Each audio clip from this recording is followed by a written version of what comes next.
ادھر ادھر برباد کرتے ہیں تو یہ اپنے وقت کا صحیح استعمال کر رہے تھے، اپنے پیسے کا صحیح استعمال کر رہے تھے۔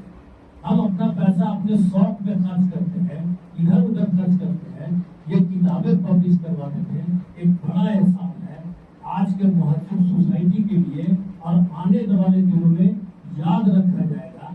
اس لیے کہ لکھنا جو ہے، ایک چیز اور بھی ہے، ہم پوچھ رہے تھے ایوب صاحب سے آپ کی کتنی کتابیں ہیں، تو بولیے ایک کتاب ہے، 2 کتاب اور آنے والی ہے۔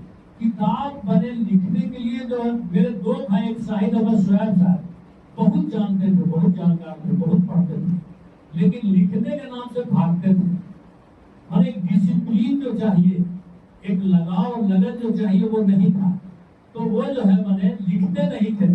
یہ ایک پرفیکشن، لکھتے تھے اب پھاڑ کے پھینک دیتے تھے۔ اب قدوس بھائی ہمارے جو قدوس جاوید ہیں، وہ جب لکھتے تھے تو بولتے تھے لیٹ دا پیپل ڈیسائڈ کہ اچھا لکھے کہ برا لکھے۔